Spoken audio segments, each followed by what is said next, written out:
ہدیہ دیتا ہوں، زندگی بھر کے لیے اس کا اپنا معمول بنا لو، اللہ چاہے گا تو بہت فائدہ ہوگا، اور وہ یہ کہ روزانہ 24 گھنٹے میں 100 مرتبہ سورہ اخلاص پڑھنے کی عادت ڈالو۔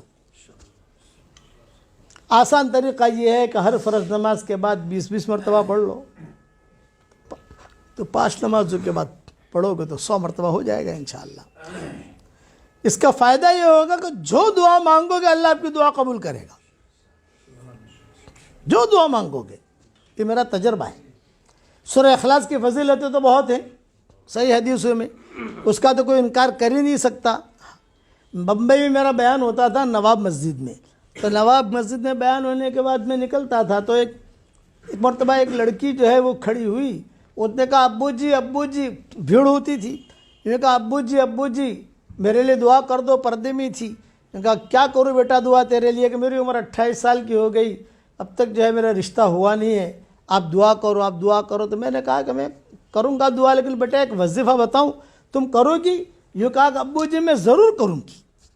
میں نے کہا روزانہ 100 مرتبہ سورہ اخلاص پڑھنے کی عادت ڈال لے بیٹا، 24 گھنٹے میں ایک ساتھ پڑھنے کی ضرورت نہیں ہے، کبھی 10 مرتبہ پڑھ لیا، کبھی 15 مرتبہ پڑھ لیا، کبھی روٹی بناتے پڑھ لیا، کبھی پانی بھرتے پڑھ لیا۔ 100 مرتبہ کا کوٹا 24 گھنٹے میں پورا ہونا چاہیے۔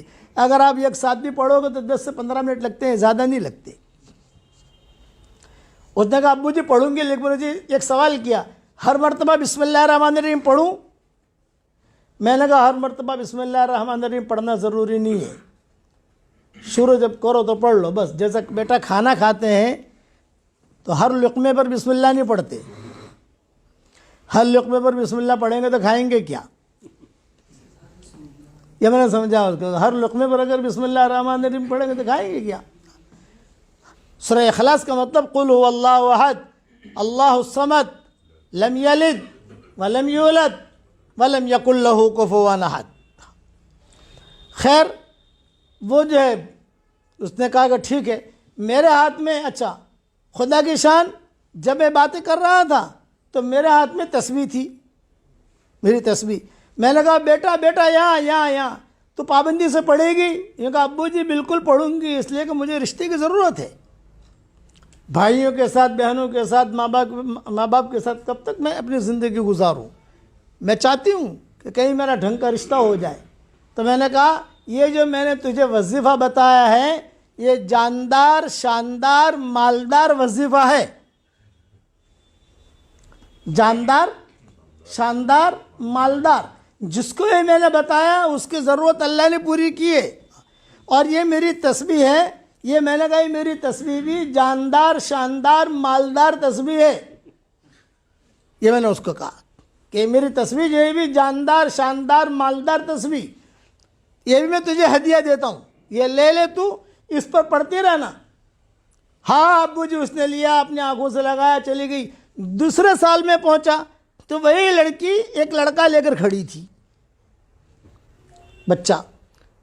اب میں بیٹھا تو کہا ابو جی تسبیح دکھا رہی تھی کہ ابو جی، میں نے کہا تو بچوں نے کہا کہ شاید گزشتہ سال والی ہے۔ ہاں بیٹا کیا ہوا؟ یہ کہا ابو جی الحمدللہ جاندار، شاندار، مالدار آپ کا وظیفہ اور جاندار، شاندار، مالدار آپ کی تسبیح، اس کی برکت سے اللہ نے مجھے شوہر بھی دیا، اللہ نے مجھے اولاد بھی دی، اور اللہ نے مجھے بہت مال دیا۔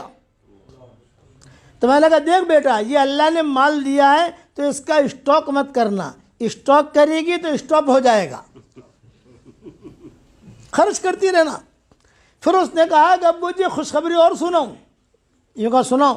یہ کہا میرے محلے میں، بمبئی میں کئی جگہ پر رشتہ دار ہیں، سہیلیاں ہیں، وہ میرے پاس آتی تھی اور کہتی تھی کہ ارے حلیمہ، اس کا نام حلیمہ تھا، ارے حلیمہ تو اتنی اسمارٹ نہیں ہے، تیری شادی کیسے ہو گئی؟ ہم تو کتنی اسمارٹ ہیں، ہماری شادیاں نہیں ہوتی۔ تو میں کہتی تھی جاندار، شاندار، مالدار۔ پھر اپنا جو قصہ سناتی تھی، میں روزانہ یہ 100 مرتبہ سورہ اخلاص پڑھتی ہوں، لے تو بھی پڑھ۔ تو ابو جی کئی لڑکیوں کی شادیاں ہو گئی، یہ فضیلت ہے اس کی۔ اب یہ میرا ہاتھ میں جو تسبیح ہے جاندار، شاندار، مالدار، یہ ہمارے سرفراز کو دے رہا ہوں۔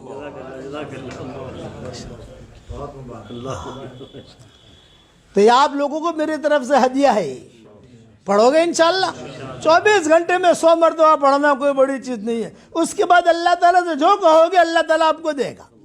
اور آج یہ نیت کرو کہ اب انشاءاللہ ہمیں دین کا کام اللہ کے لیے کرنا ہے. روزانہ صرف ایک نیت کرنی ہے آپ کو 24 گھنٹے میں ایک مرتبہ.